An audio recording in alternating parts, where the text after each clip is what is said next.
Hello, I'm the Media Wiz, because one art form wasn't enough. And I'm doing a movie vlog this time because I'm getting over a minor sinus infection, and I wanted to talk about both of these movies originally, but I'm gonna end the month doing a video talking about an indie web animation, which I also recently saw. And, well, I couldn't decide on which of these two movies to talk about, but I figured, ain't feeling too hot. I watched both movies in preparation to do some kind of video, and, well, since I watched both of them, let's talk about both of them. We're talking about Fanboys from 2009 and Fist Fight from 2017. Because, like a lot of the movies I review, I noticed that, people have talked about some of these movies, but they haven't really done the style that I do my reviews in, which is like the point by point kind of style. But I feel like there wasn't really a whole lot to say. I mean, I was ready to take extensive notes for Fist Fight because I remember not really liking it. But even when rewatching it to take notes for it, I didn't really have a whole lot for a full script. So yeah, we're just gonna do this vlog style. We're just gonna do this completely off the cuff.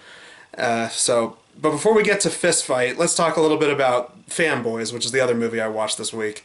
So, Fanboys is a 2009 Star Wars slash geek culture centered comedy that dates back to 1998. That's when the original script was written.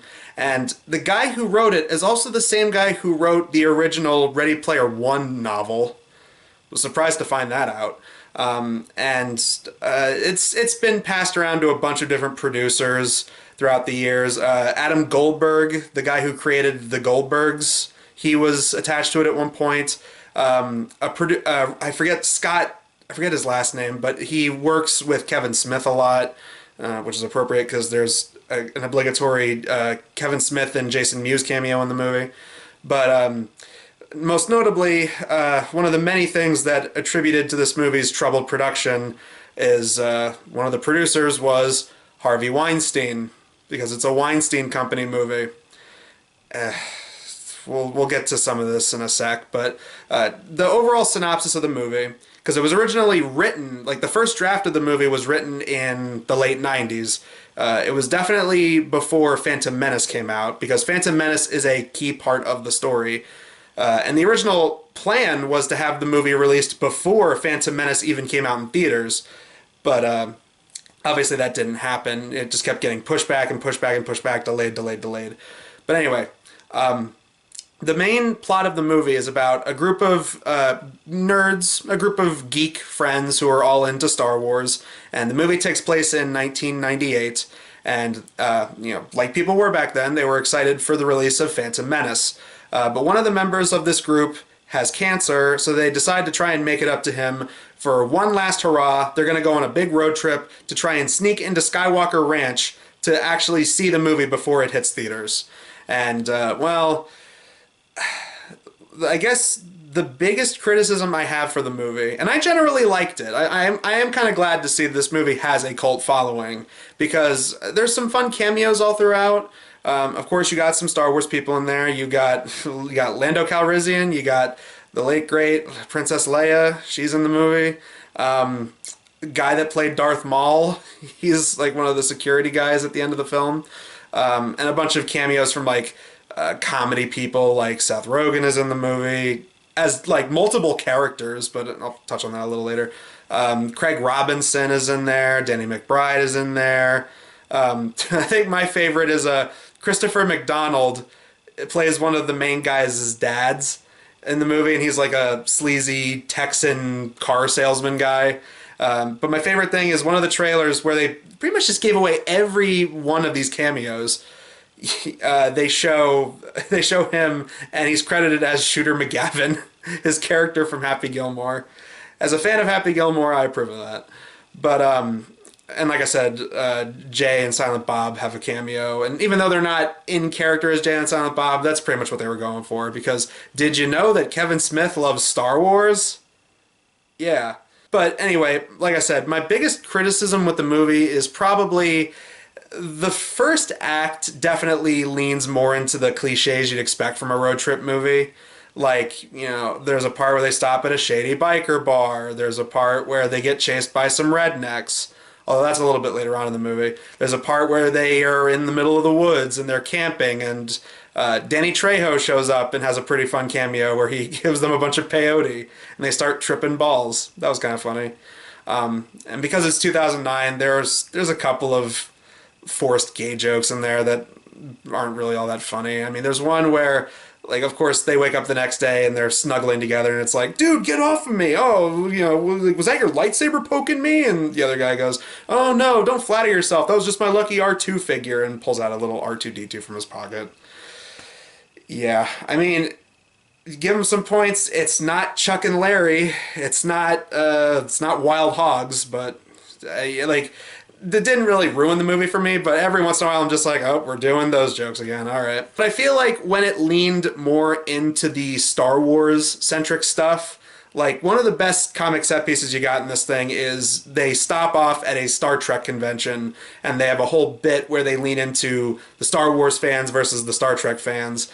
And this is one of the characters that Seth Rogen plays. He plays this, like, leader of this like band of Trekkies, and like he's doing this, like, he has like these like goofy fake teeth, and he talks like this, and it's, oh yeah, this local statue was blessed by Leonard Nimoy, and yada yada. It's weird the first time you see it, but it is pretty funny. And then when they break out into a fight, they do the Star Trek Gorn fight music, like the dun dun dun dun dun dun. Oh, that's another thing. Another fun cameo is William Shatner shows up. Later on in the movie, they go to Vegas because they're told that somebody has special coordinates to get into Skywalker Ranch from Harry Knowles. It's not the real Harry Knowles, it's a person playing Harry Knowles, but I guess they did that because Ain't It Cool News kind of boosted the movie when it was just a rough draft of a script. Like, there was like at least 4 pages of Ain't It Cool News dedicated to like helping promote this little indie script. So I guess they did that as a way to thank them, but if you know, you know. And also, I mean, going along with the whole Harvey Weinstein thing, one of the studios that helped produce this movie turns out to be a studio that's owned by Kevin Spacey. So the awkward factor just keeps piling up, don't it? I guess, but overall, movie itself, pretty fun, especially when it leans into the more geek culture centric stuff. Part of me kind of felt that, oh, is this going to get old fast? But surprisingly, I've watched this movie a couple of times, like in the last few years. It actually never got old to me. Because there's another movie I watched that was similar to this, and I was tempted to do a video on this, but again, I didn't really have a whole lot to say about this one either. This one came out in the late 90s. It was Free Enterprise. It was sort of a similar thing, except it was about 2 guys who are Star Trek fans, and they end up befriending William Shatner.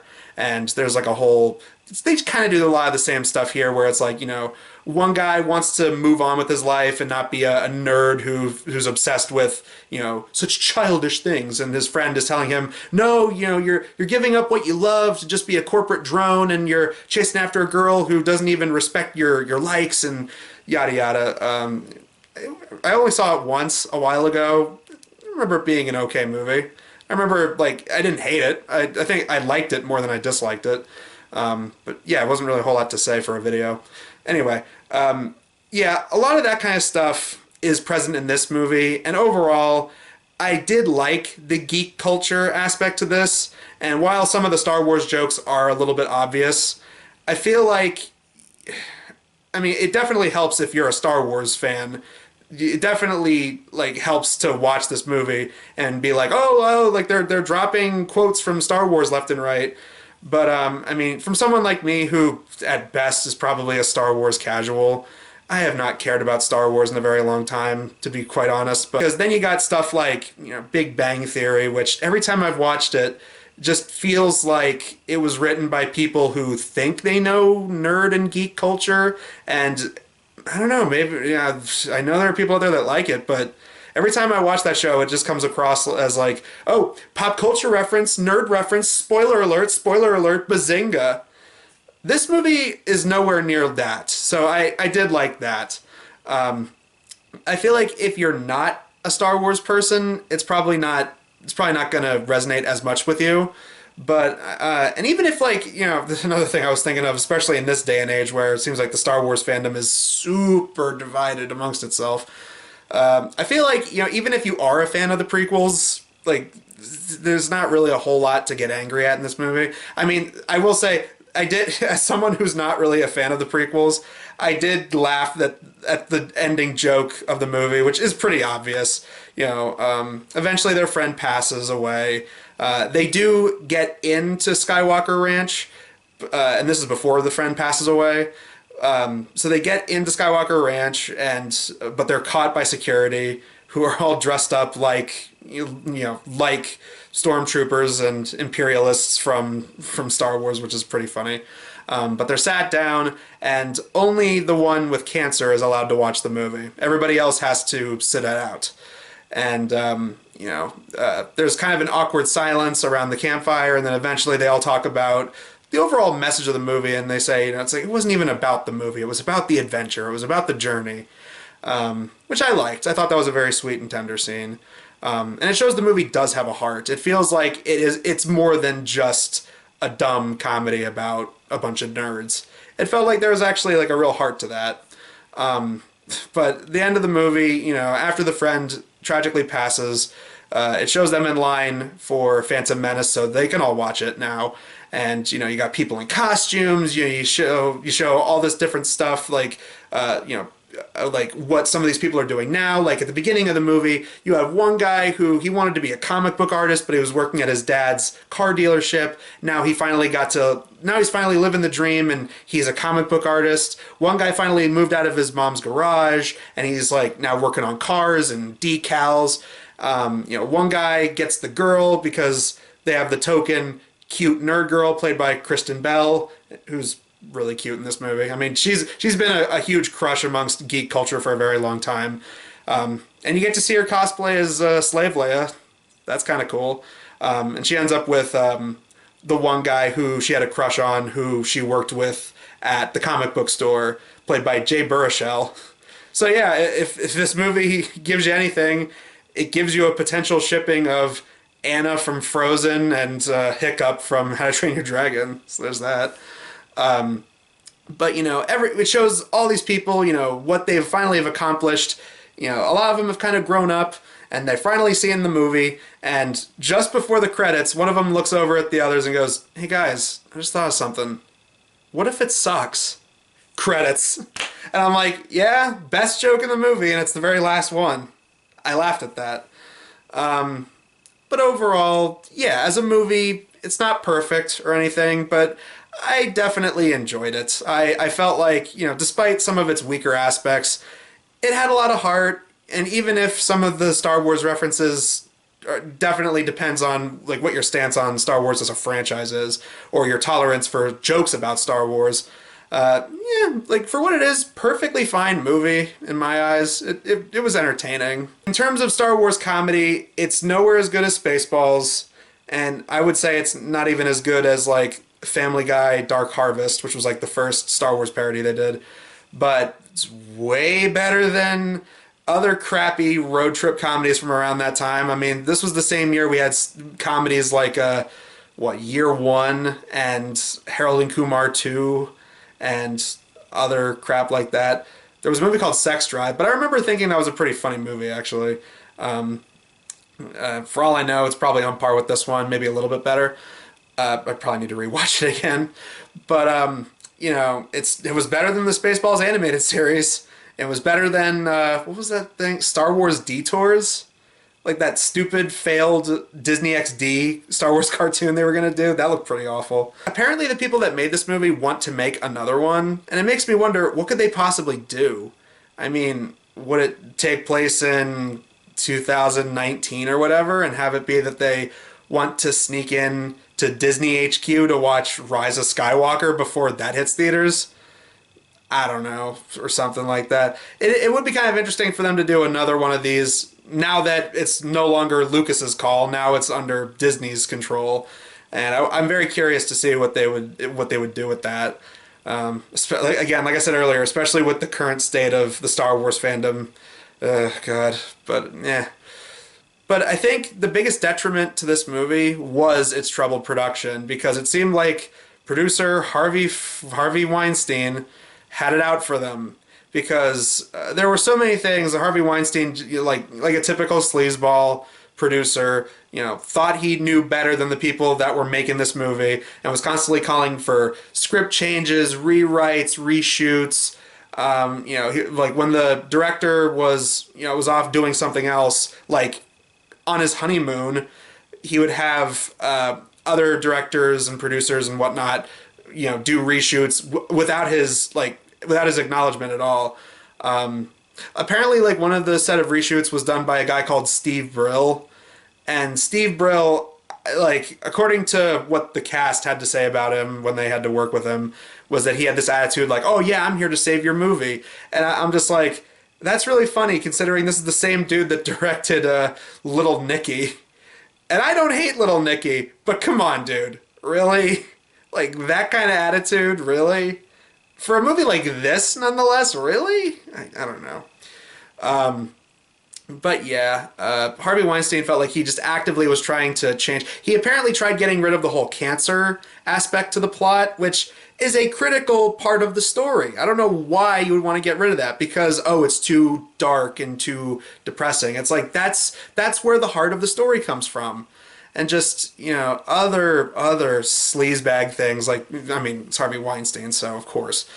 But eventually, I guess when the internet found out that Harvey Weinstein was doing all this, then there were like several ad campaigns online that were just mocking the hell out of him. And, they nicknamed him Darth Weinstein. And they photoshopped him to be like Jabba the Hutt and Emperor Palpatine.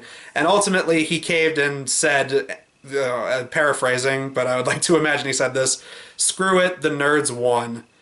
But as the ultimate kick in the balls, instead of having the movie play on like 2,000 screens like he originally promised, he limited it to 44 screens. And he had this attitude that, oh, if people want to see it, then they'll come and see it.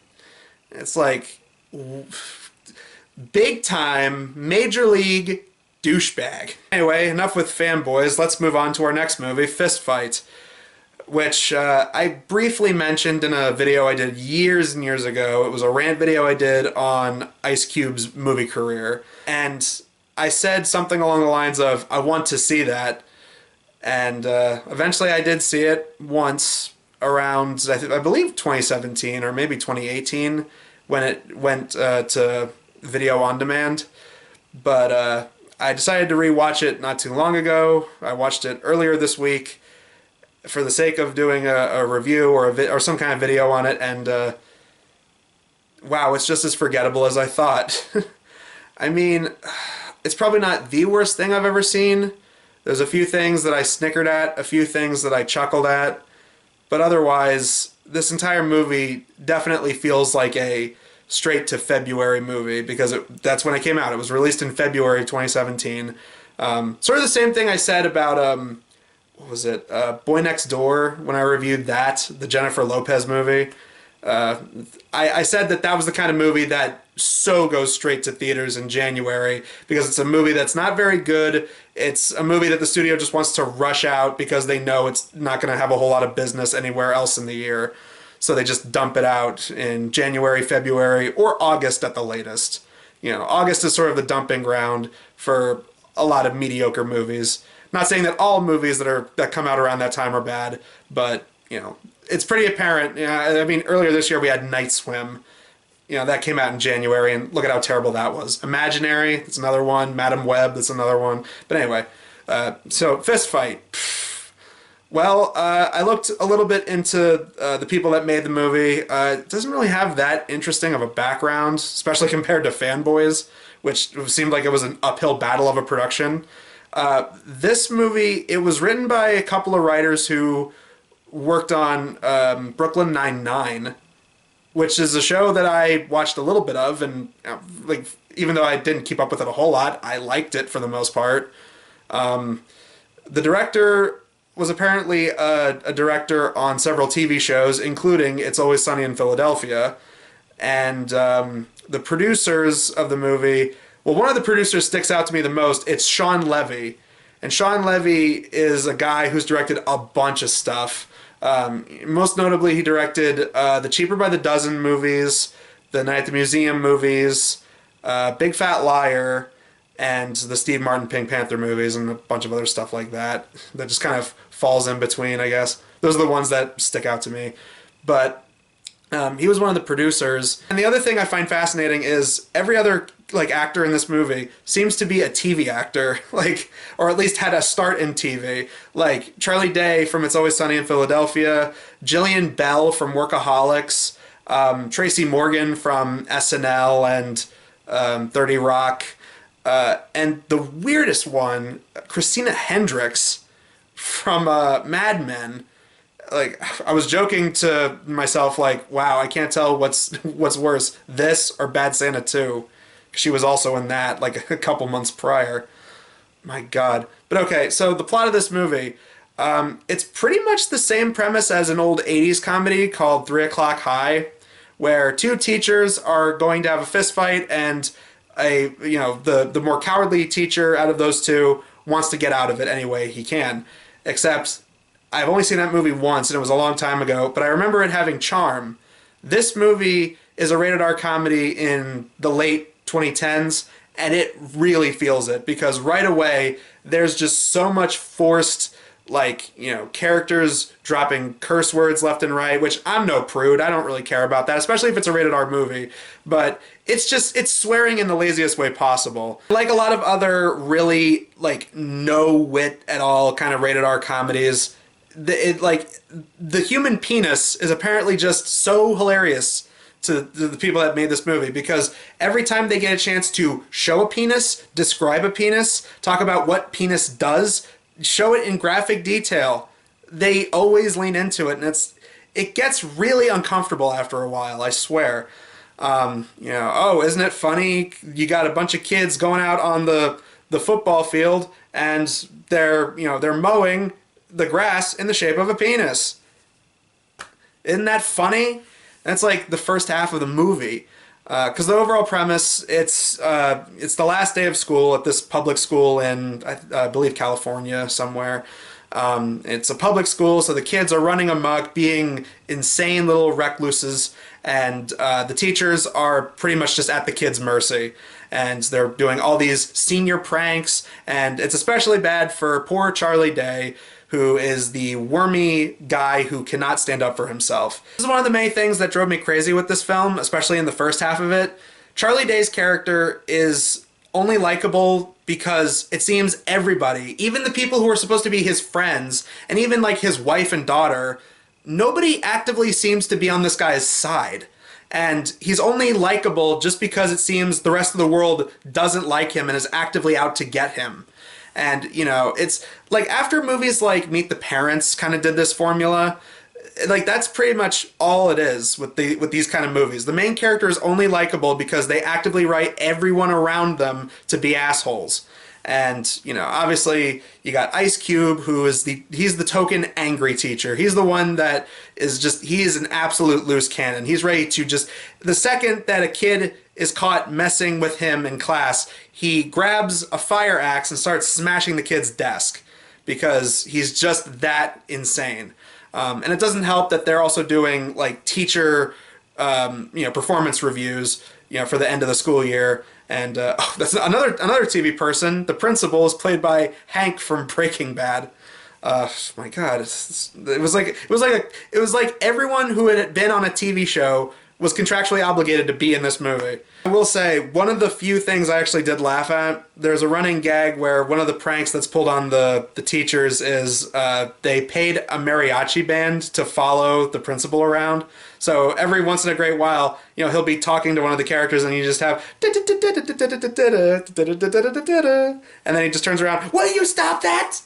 That was pretty funny. Like that was like one of the few like non sequiturs that actually got me. But what it comes down to is Ice Cube and Charlie Day are sat down by Principal Hank, and he tells them, like, okay, well, this student says that you did this, that you got a fire axe and started smashing his desk. Who do I believe? And ultimately, Charlie, worried for his job because he's about to have a second kid, and he wants to be a good father and husband, looking out for his own well-being, rats out Ice Cube. Ice Cube is pissed off about this, so then he challenges him to a fist fight, and the rest of the movie, until like the third act, just meanders along. And Charlie Day goes to other teachers and is like, I don't know what to do. I don't know what to do. He goes to students several times throughout the movie just to show that apparently news of this fist fight travels, because at one point they say, oh, it reached Thailand. And there's YouTube videos where they do these like Jib Jab style animations making fun of him. And I was like, please tell me that wasn't animated by Jib Jab, because if so, that would just hurt. Because I used to love Jib Jab. And then seeing something like it in this movie, I'm just like, oh, that hurts. That really hurts. Speaking of the students, there's a part where Charlie Day lets this kid walk all over him because it's the kid that, that told the principal about what happened. The kid that had his desk smashed in. Charlie Day goes to him several times, and there's a part where he says that he'll help Charlie Day get Ice Cube's job back. But first, he wants Charlie Day to buy him a MacBook Pro, and then Charlie Day goes to an Apple store, buys a MacBook Pro, and then lies to his wife and daughter because they show up miraculously in that parking lot, and Charlie Day gives her the MacBook, saying that he was going to get it to her as a gift, and then he has to go and get another MacBook Pro so he can give it to the student. It's like, this kind of crap just like meanders along, and I'm just like, when will this get to the damn fist fight already? And it doesn't help that this is another one of these modern day comedies where they just seem to rely solely on ad-lib. Like, there are so many scenes where you can just tell it's improv to hell and back. And, it's just people standing around, shot, reverse shot, one person in front of the other, and then it cuts, to their point of view or whatever. And it's just, constant, like, and it doesn't help the running gags they give some of these characters just aren't that funny. I mean, Tracy Morgan's whole shtick literally is, he's like the gym teacher, and he talks about how he's tough and he's from the streets, and I'm Tracy Morgan and I talk like this, and that's the extent of his humor. Jillian Bell's whole shtick is, well, she has two running gags. One, she talks about how she does drugs, like homemade meth. And the other joke, uncomfortably enough, is she wants to have sex with one of her students because he just turned 18. And every time they have her say shtick like that, I'm like, don't go full That's My Boy movie. Just don't. Nobody wants another That's My Boy. But the payoff to that joke is, eventually we see the student she's talking about, and he at first says that he's been trying to avoid her, and she says, you're just playing games with me and playing hard to get. And then he gets close to her and says, you're right, I am just playing hard to get. And then they kiss, and it's like,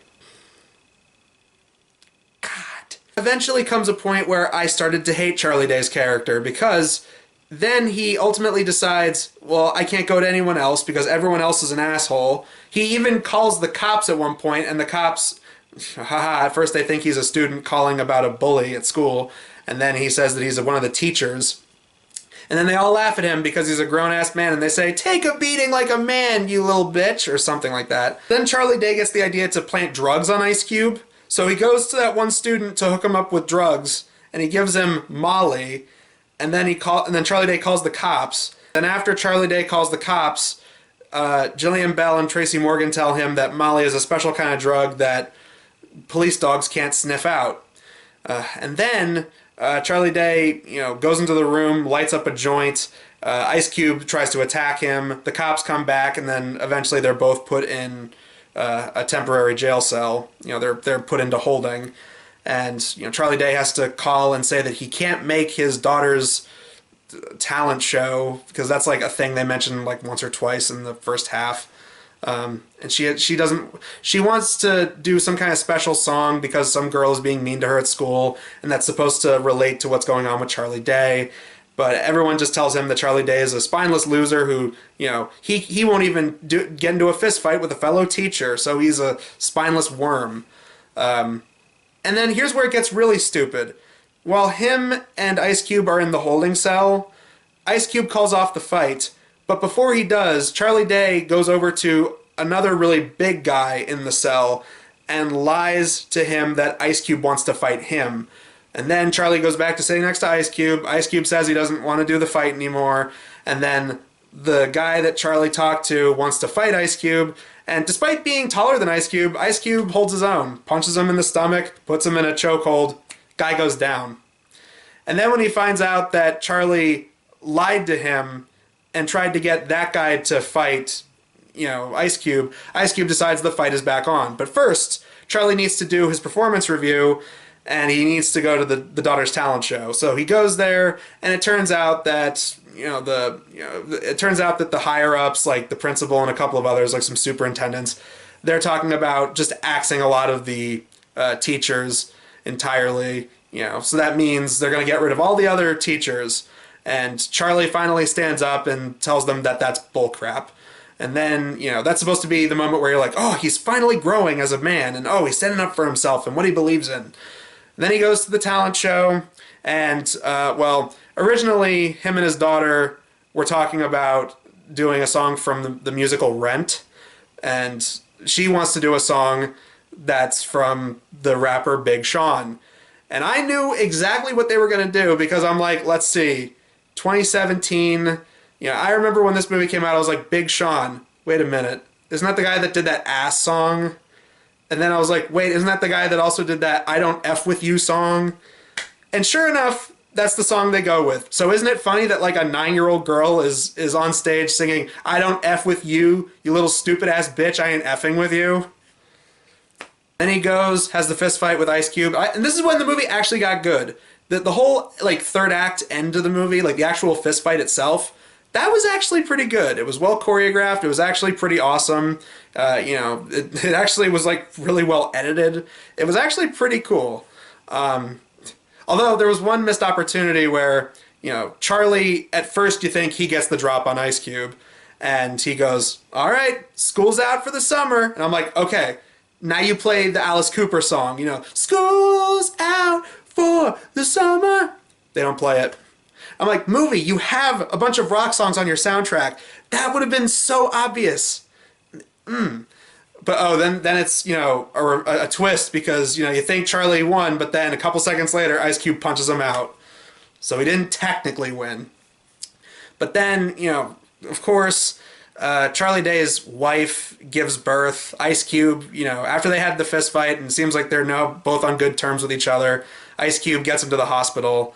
And then the movie tries to have this, like, they do this periodically throughout the movie where you have people talking about, like, man, isn't the public school system messed up?